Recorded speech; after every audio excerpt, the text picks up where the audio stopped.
Nice to have you with me here on The Doctor Is In. You have always been a voice of reason through all of this. Appreciate your time, what you're doing for America. I give you advice, and it doesn't work at all. You are definitely not inept by any means. I like to hear women say that about me. Whatever advice you're going to send my way, I am 100% taking it. I can't tell you what to do. I will not tell you what to do. Okay. Well, thanks. That wasn't the answer I wanted. Are you kidding me? Great stuff, Dr. Red. Glad I called. I've scheduled my day around listening to your radio show. You don't have to laugh so hard. Now, from the studios of Living Bread Radio Network in Canton, Ohio, the hometown of Mother Angelica, here's Dr. Ray.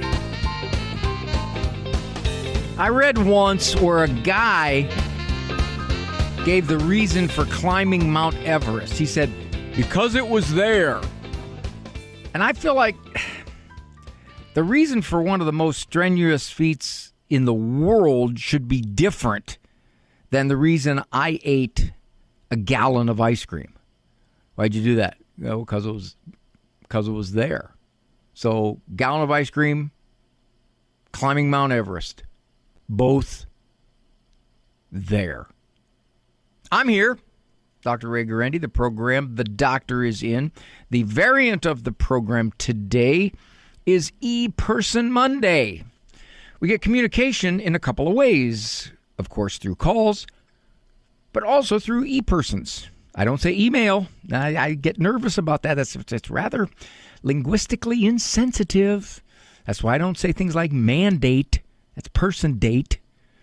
I don't call Boise, Idaho by Boise. I say it's person C. So there's just a lot of ways in our language you can really attempt to not be so gender insensitive. Nevertheless, I will get to those missives, and I really don't even call them missives anymore because, again, Ms-ives. Well, finally, it is becoming something that even the mental health people are paying attention to. And it's been coming on and coming on. It's gaining momentum. Anybody who listens to this show, even 1% of the time, is going to hear a call somewhat, somehow, some way related to this. I noticed one of the programs that I had heard dealing with this was Dennis Prager before he was injured. He had a radio show, and in fact, he made comments in one of his columns that a caller mentioned this, and it started an avalanche of calls. Similar situations. And it always baffles me how so often we mental health types are slow to catch up to cultural phenomenon. All right? Now, let me, after that preface, all happy families are alike. Each unhappy family is unhappy in its own way. Now, that is the opening line in Leo Tolstoy's. Boy, that's kind of like one of those tongue twisters when you have to say toy boat, toy boat, toy boat, toy boat. Leo Tolstoy's Anna Karenina. Got to wonder, though, if he had written those words in the 21st century here in America, the distinctions marking unhappy families could still apply, but more and more of those unhappy families are sharing something in common. Estrangement. Now, this surprised even me. I knew it was frequent. A Gallup poll. I'm sorry, that's wrong. YouGov poll. 2025 now. Found that 38% of American adults are estranged from at least one family member. North Carolina writer and therapist, I'm reading now, Paula Reinhart, wrote that about 1 in 4 adult kids have reportedly gone no contact with a parent.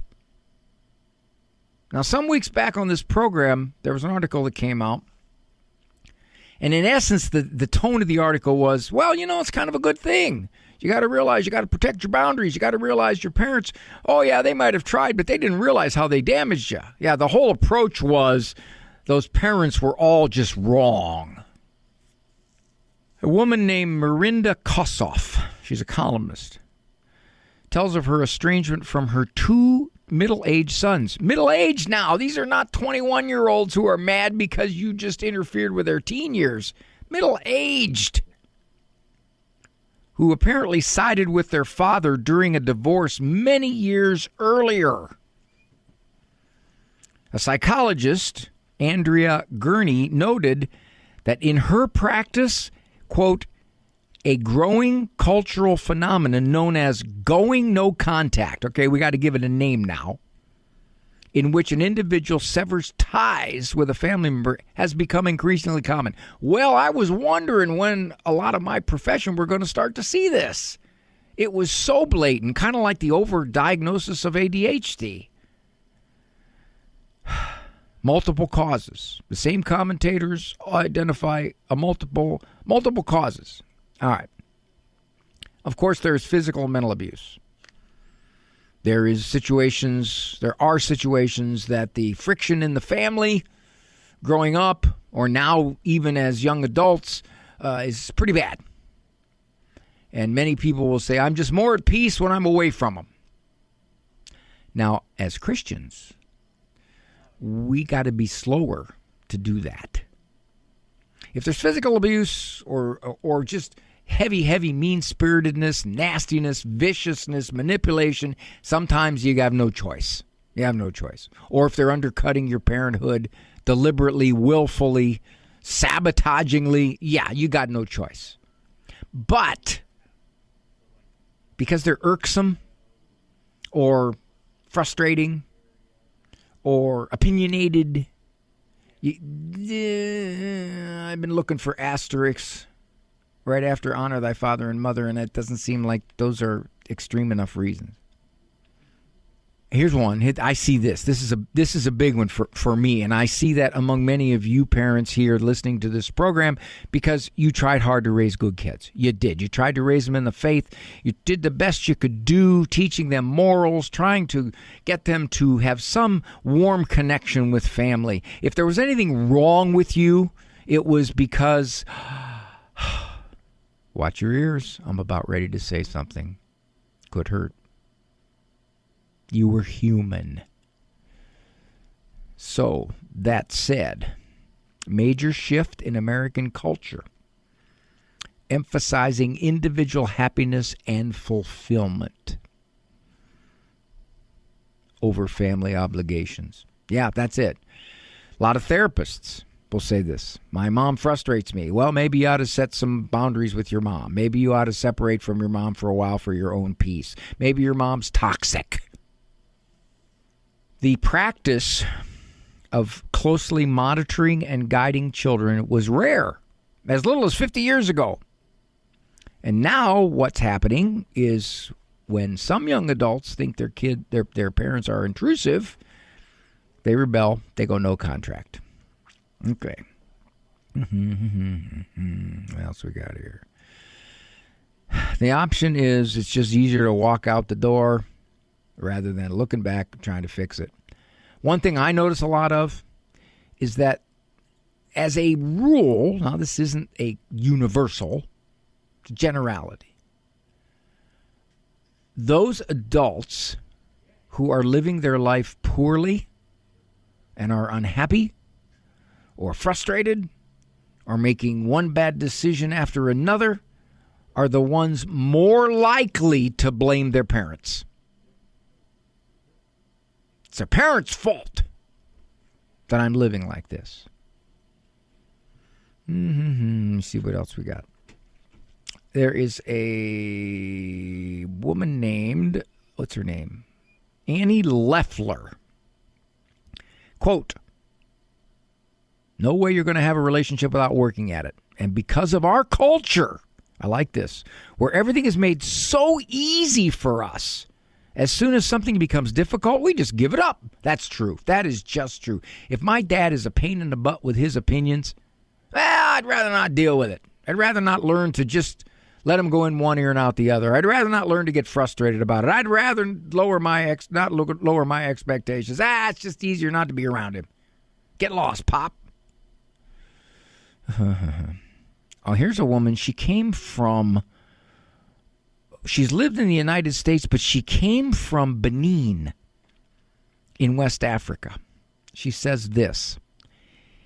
In that country, this is so telling.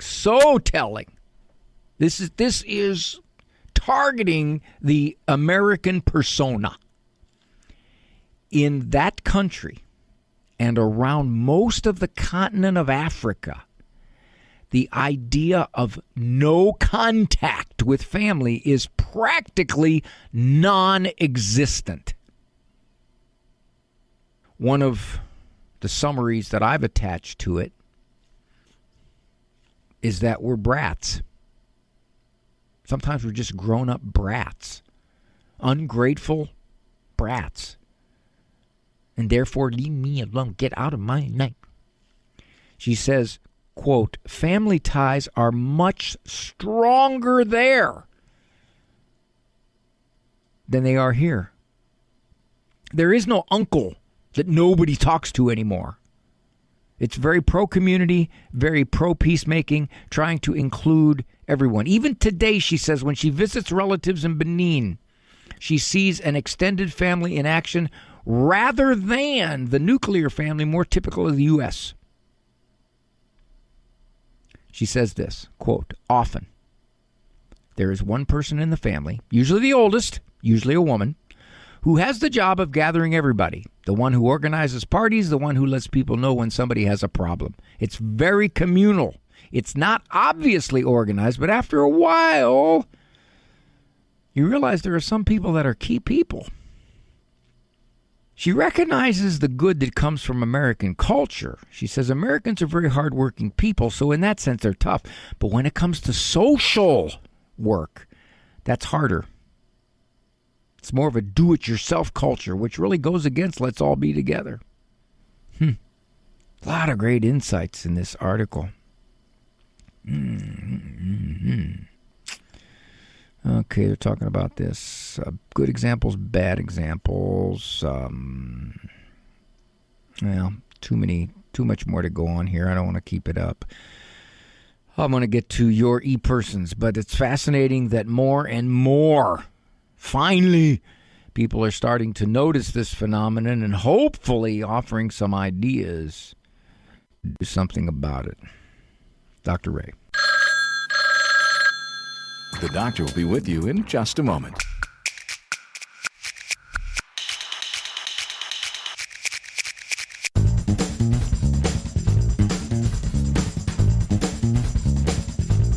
Giving you a Ray Medial psychological education, lifting your IQ up with every minute that you listen. Sometimes your IQ can go up just from passive listening. If you're in the car, and you got your headsets on, you're listening to something else, but the other person in the car is listening to the doctor is in, there is a certain drift that can occur. It does happen. We're in the process of testing it right now. We're taking people who don't listen, but who are nearby when somebody else is listening, and we want to see if, in fact, their IQ has gone up. That requires a pre-test and a post-test, and we're going to kind of try to assess how many times you have to listen, or at least be somewhat nearby for a minute or two before it has any impact. Dr. Ray, we have a 14-year-old son, freshman in high school. My question is in regards to motivation.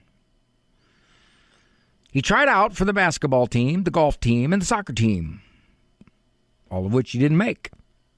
Currently, he's playing shot put and discus. Okay. It's like she's anticipating me on some of these things. He has an Android phone. Ding, ding, ding, ding, ding, ding. Wait. Here's the qualifier. With no Instagram, nor Snapchat, nor Google. Okay, so I'm assuming he can't get on the internet. And then I think this is a good life lesson that she learned as a parent. We want it that way because of lessons we learned from the older kids. Okay, she's recognizing that free access to a phone, especially younger, and by the way, younger means 13, 14. It doesn't mean 9 and 10. Is not a good thing. He really tries hard, but it always seems to be at things he won't push himself. For example, he wants to be on the basketball team next year, but he's not working out now. He wants to try out again for the golf team. So we'll see what he does. Yeah, I tried out for the golf team when I was sophomore, I think, in high school. And I didn't make it. I simply could not time it so that my ball hit the windmill just as it was coming down and knocked it away from the hole. I tried and tried, just couldn't. I told him he has 2 weeks to find out about the Catholic ministry and the volunteer club if he wants to keep his phone. Okay. He reads out loud, but says he doesn't want to read at the school masses because he doesn't, quote, doesn't like to. I asked him if he was afraid. He said no. I've been talking to him about the need to do things that we don't want to do in order to move forward and grow. Okay, we parents do that. We think, okay, I'm gonna discuss with you good thinking and try to get it into your head, but sadly, it's oftentimes a very frustrating thing for parents. Because these are kids, they see things kids' way, and I'm going to get to another reason here in a second. I'm not sure how much to push and when to just back off and let him choose what he wants to do in high school. We're paying for a Catholic high school. I told him I'm not going to pay if he doesn't pick other clubs or something to join. Grades are B's and C's. See, that to me, my guess would be, especially in the grading systems that have now taken over most schools, you can get B's and C's without a whole lot of effort. So I would wonder if he's not an A-B student. Can you advise on how much we need to push him out of his comfort zone without having him get all upset at us for, quote, making him do things? One rule that a lot of parents like is if you commit to something, you are obligated for one season or one period of time. In other words, if I want to take violin lessons, I'm not allowed to stop at week 3. I will set up. You're going to take violin lessons. You're there for 3 months. We'll reassess it at the end of 3 months. And I'm certainly not buying a violin on the chance I'll rent one until. Or a season. Well, I know you don't start in basketball, but you're going to sit the bench because you're committed for the season. But Dr. Ray, how do you make them pursue the season if they don't want to? Well, you basically say your social freedoms are dramatically curtailed if you don't meet your responsibilities. That's a factor. The problem you're running into, and I see it commonly among young Americans, they have a very easy life, by and large. And by that I mean materially and hedonistically. They may not have an easy life given the friction in their family or divorces or those kinds of family dysfunctions. I'm talking about those kids raised in decent homes that just don't seem to have much zip and go-getness. And that's because there's just a little bit too many pleasurable distractions. Therefore, why would I do something I really don't kind of have an inkling to do? That's much more common. These are not kids who get up at 4 a.m. because they have to throw wood into the wood burner. These are not kids who have to walk everywhere they go because they got cars. So all of that is a factor in if something is somewhat unpleasant to me at the beginning, if something is unpalatable, I'm not going to do it. I don't want to do it. I like the entertaining stuff. I like the stuff that requires minimal effort. He's getting B's and C's. Minimal effort. Probably. My guess would be if I talked to Mom, she'd say, hey, he's a pretty bright kid, but we just kind of let him slide with B's and C's because, well, I don't want to push him too hard because he'll resent us. Each thing has to be decided on its own. Whatever activity. If you think there's an activity that he needs to be involved in, like a Catholic ministry, Bible study, something like that, then you require it for some period of time. I remember the arguments I used to get in with my dad. He bought an organ for my sister. He said, Ray, you want to take the organ? I said, I'll try a couple lessons. And the teacher told my dad, he's got a natural talent. Well, that's all my dad needed to hear. Raym, you're gonna take organ lessons. Oh, come on, Pop. I want to take organ lessons. I want to play football. You can play football, but you're also going to take organ lessons. Oh, I'm not going to become professional or anything like that, Dad. Well, when I graduated at 18, I became professional for 10 years. I put myself through school, playing in restaurants. If Dad would have let me quit, I would have quit. So at some point, you make a judgment as a parent. Is this good for this child? And sometimes you have to insist that this particular pursuit is good for your spiritual or emotional well-being. Parents are more afraid to do that nowadays because the last line here of our mom, she said, I don't want to make him resent us. I don't want to get mad at us. Well, there's a certain amount of that's going to happen when you have to get a kid to do something or persevere with something that he chose to do and he wants to quit now. All of those things are individual activities and pursuits that you have to make a decision on. What are you going to do about it?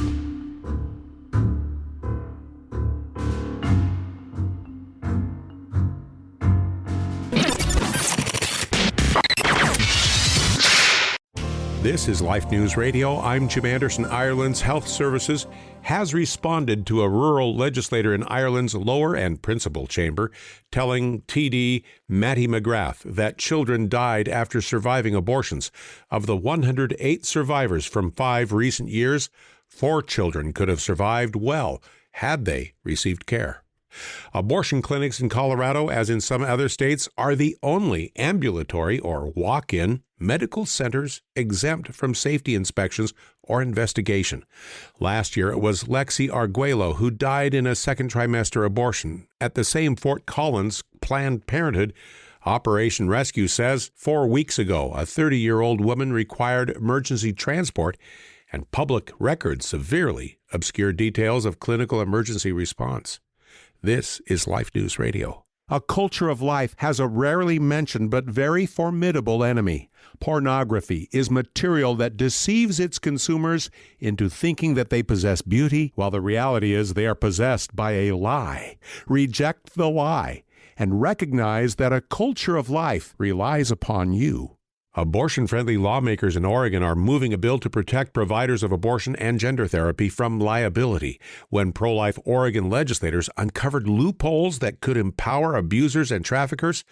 Their amendments were rejected. And Dr. Hayward Robinson is visiting multiple 40 Days for Life vigils and was asked about recent abortion industry statistics seeking to justify the safety of abortion. Dr. Robinson says there is not a safety issue in abortion. Every abortion kills an innocent unborn life. Get involved at 40daysforlife.com. For pro-life headlines delivered to your email address daily, sign up at lifenews.com. This has been Life News Radio.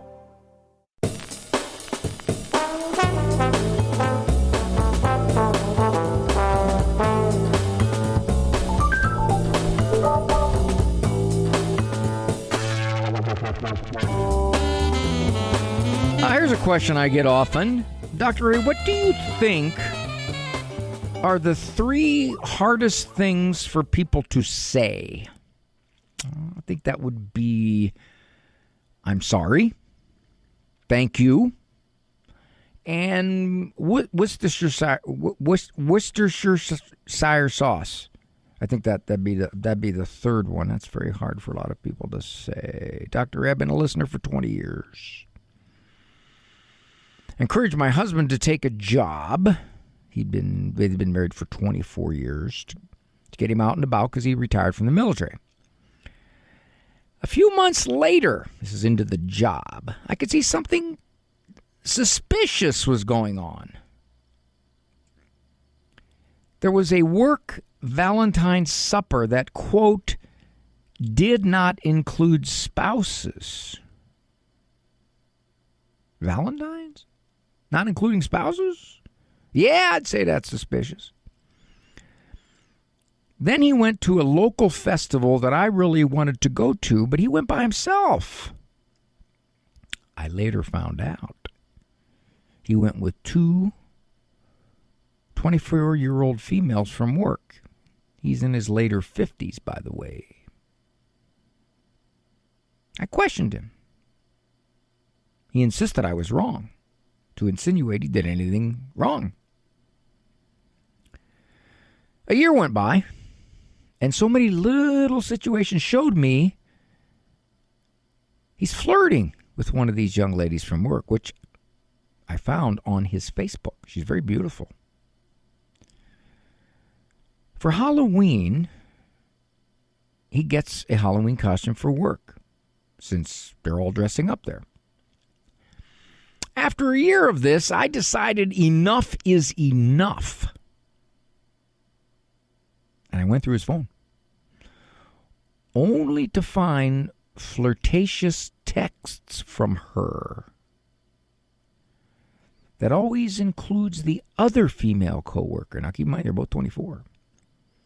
In parentheses, she said, "That's a safe buffer if you ask me." With about 15 pictures of him posing with her several times at work in their costumes. A video of her chasing after him around work, and he gone along with it. I've approached him several times, and these are her words, and he lied constantly about every scenario over and over. Finally, I pulled out the Bible, put his hand on it, and he spilled the beans. The Valentine's party that, quote, did not include spouses, in fact did. He didn't tell me because of her. He admitted he's been having a flirtatious relationship with and is attracted to her, but said he did nothing sexual. I found several receipts of him buying her lunch throughout the year. Again, the lies and excuses of it's nothing, just friends. Until I could no longer trust him, and I told him I want a divorce. He panics. Says I'm his best friend. Never stopped loving me. And that all will stop. He begs, no divorce, please. He's been divorced before. He seems to be trying really hard to be the loving husband he never was. It's so hard for me to believe this is genuine. Plus, he's still working there, but says he doesn't talk to her anymore. She doesn't know any of this, so why should she stop? I feel betrayed and have a hard time believing anything he says.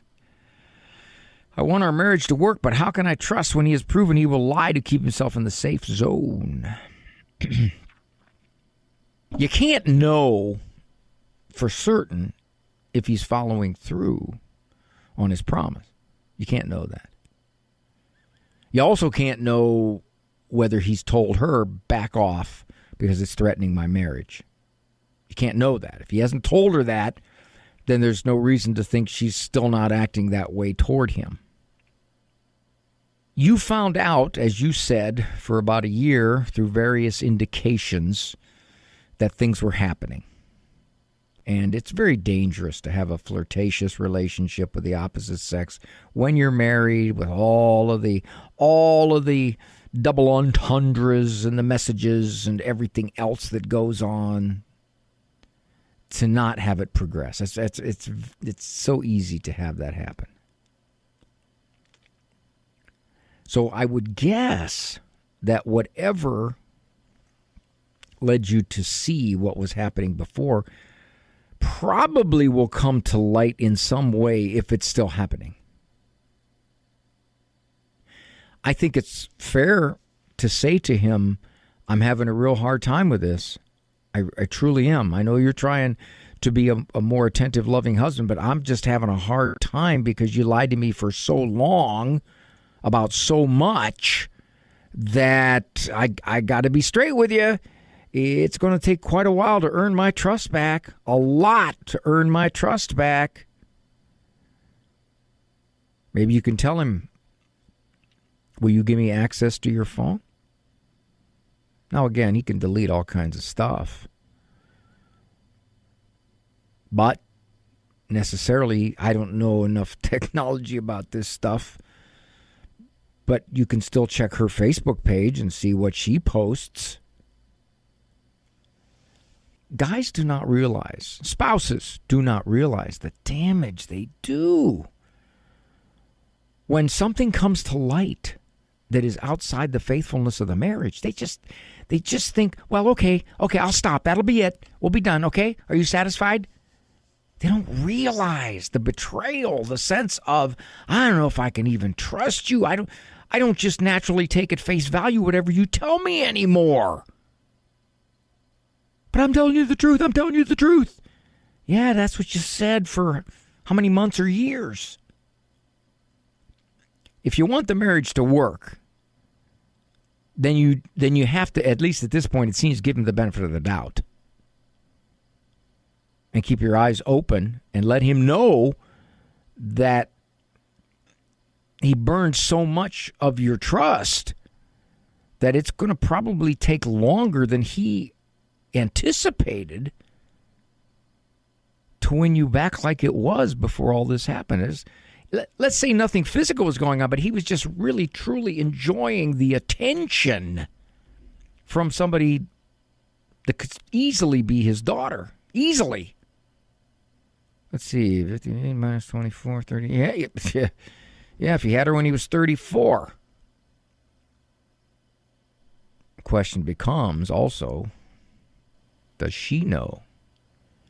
Maybe you could ask him. You could say, what is her name and number? I'd like to talk to her. And tell her what has happened between us. And that if she would want to save this marriage, which again is the question mark, that she better back off.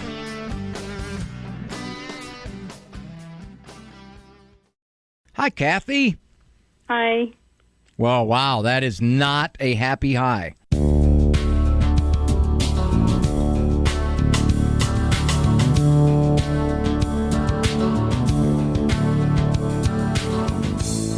Thank you for joining me here on The Doctor Is In. This is E-Person Monday.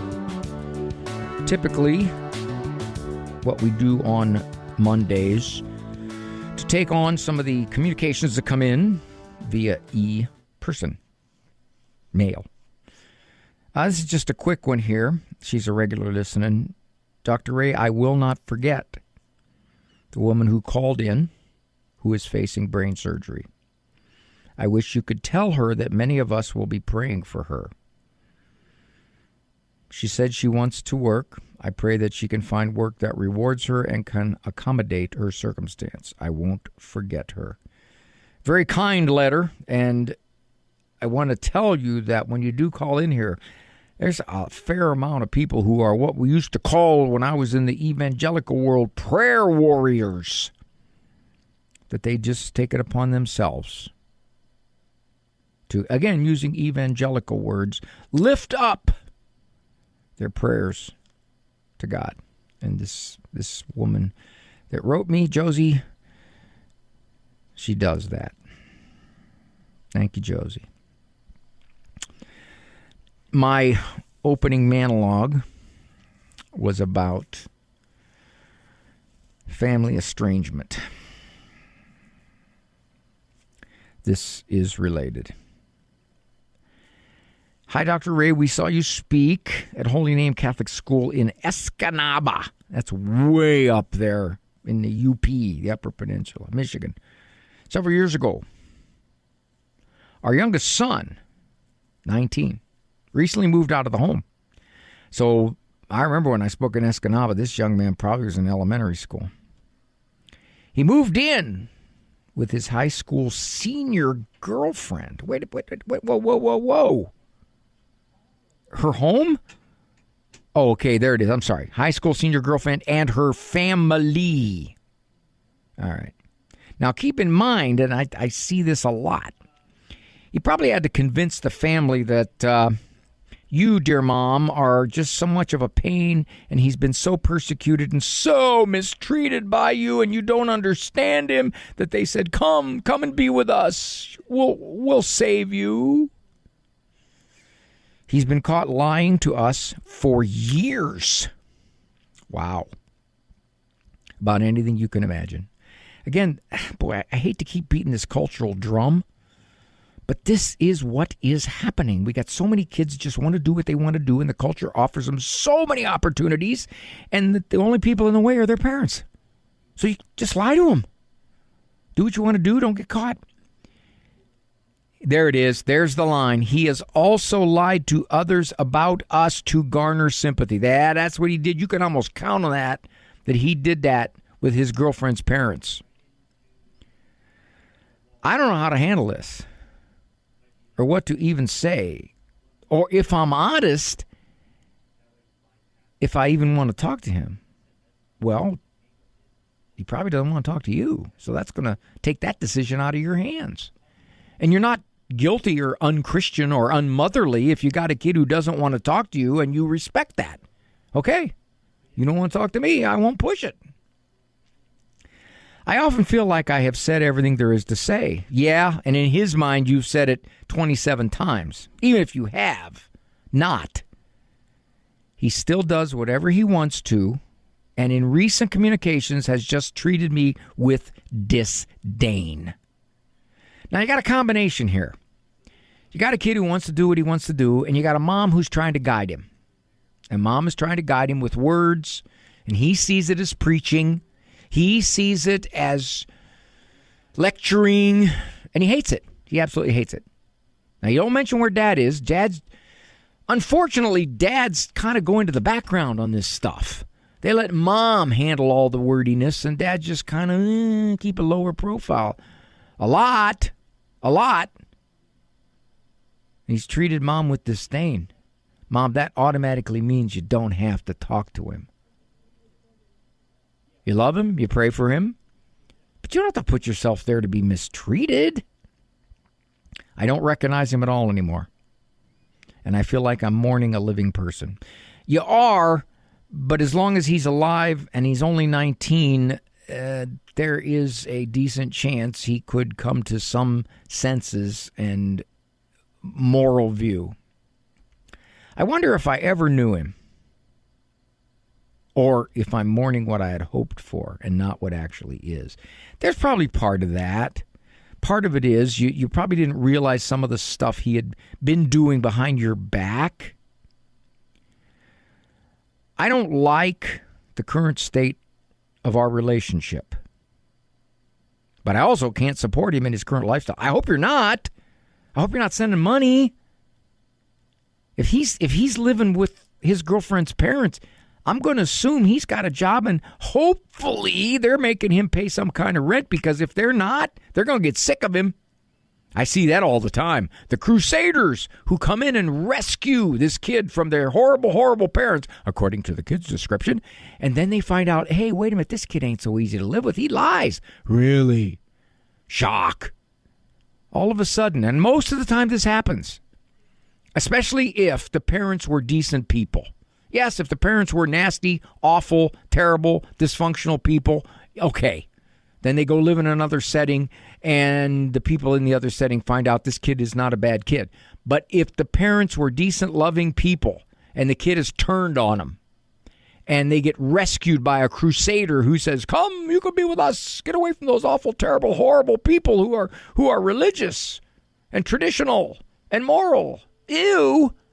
If that happens, what happens is eventually they start to see that side of the young adult, and they get sick of it. I say it all the time.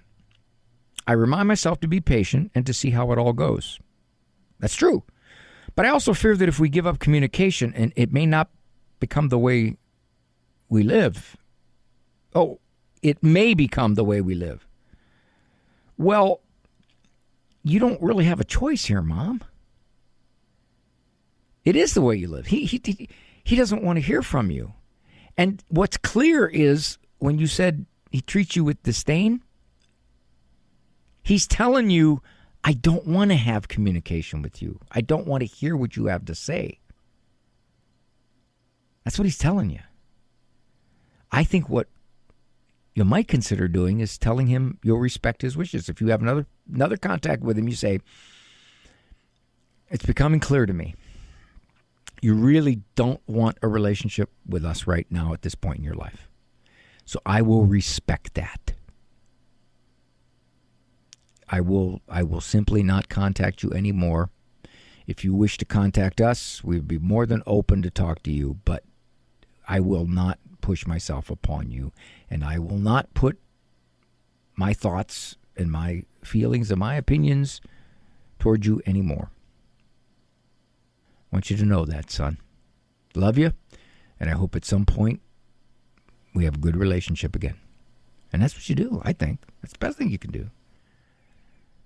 You're saying to yourself, but if I don't keep trying to communicate with him, he's just going to leave us and get worse and worse and worse and worse. No. I think right now it's getting worse and worse and worse and worse because he seems to be making it clear, don't contact me, Mom. And when you do, you just push him further away. So at some point you say to yourself, this is the way it is for now. Doesn't mean it's going to be that way 2 years from now, but that's the way it is for now. And be at peace. Most likely you didn't make him like that. You're not saying anything about other kids. I'm going to assume you have other kids. He's your youngest. And those other kids may be looking at this and saying, Mom, why are you putting up with him? Mom, why are you doing this? Mom, why do you let him treat you that way? Mom, he's a spoiled brat. Mom, I'll just bet. This is Dr. Ray.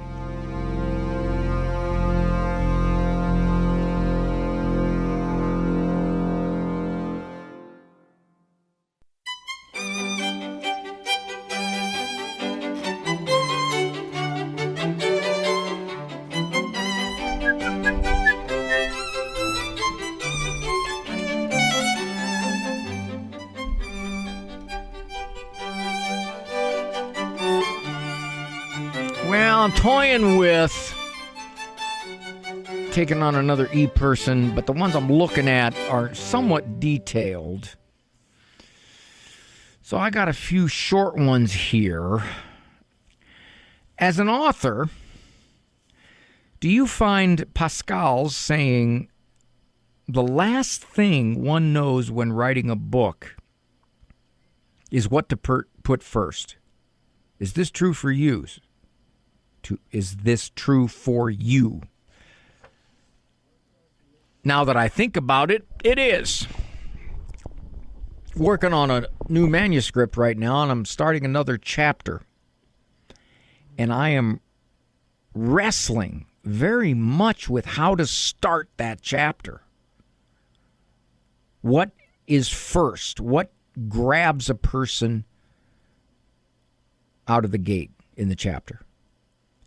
My son handles all my social media. I know nothing about any of that stuff. I mean, I'm a guy who for years wore my garage door opener so people would think I had a pager. He told me, he said, like it or not, this is the reality, the average, especially young person, and I found out just recently that the highest percentage of my viewers, if you want to call them that, are between the ages of 20 and 40, which is really kind of neat. People we want to try to also reach out to. And he said that in the first 3 seconds, whatever it is that you say that grabs them, they will continue. It's called the hook. And if you don't hook them in that first 3 seconds, they're gone. Now, of course, that speaks to the attention problems in our culture. Nevertheless, it is the reality. He and I try to find a a good first sentence that will pique somebody's interest so that they will watch the rest of that 30-second or 45-second, ooh, how long, ooh, post. Now, Instagram, by its nature, is short. Facebook, of course, can be much longer. But I've gotten quite an education on learning what to put first. When I sell books at my talks, I will watch people. They will try to decide whether to buy the book as they scroll through it, if you will, using that word, as they page through it, as they thumb through it, as they flip through it. Most of them look at the contents. So in a sense, the title of the contents, the title page, if you will, of each particular chapter grabs their interest. Or they'll go to a chapter and they'll read the first paragraph. If it catches them, then they might try another one. And at that point, they'll look at me and say, how much is this? And I say, well, since you already read part of it, it costs you $4 extra. Okay, no, I don't. But I've noticed that there are people who decide on the basis of very, very, very limited first-time exposure whether they're going to go any further in the chapter, in the book, in the post, whatever it is. So yes, I do agree with Pascal. He was prescient. He saw the way we're going to do things in 21st century America with our technology and our social media and all of our information postings. So much of that, sadly, has to grab you. Has to grab you right off the bat. They're what they call viral words or viral sentences. And it's an actual study on what those are, how to phrase it. You'd think things like, does your daughter mistreat you? Here's what to do, would grab people. They don't. They do not. Those have been used so many times that people just blow by them. I know, that shocked me too. I thought, okay, well, we'll just say this. Having frustration in the morning, 3 tips. Okay, everything's phrased that way. So I've been learning, but Pascal knew. Thank you for joining me here on The Doctor Is In on this E-Person Monday. Good Lord permitting. Talk to you tomorrow. Face to face. No, wrong. That's wrong. Ear to ear on The Doctor Is In. And I thank Andrew Kruchek, my producer man, EWTN, and Ave Maria Radio. Always good to be with you. Walk with God. You don't have to hook him with the first thing you say. He's always there for you. For information on Dr. Ray's presentations, books, and CDs, visit drray.com and follow him on Facebook and Instagram. The Doctor Is In is a co-production of Ave Maria Radio and EWTN Radio and carried across the EWTN Global Catholic Radio Network.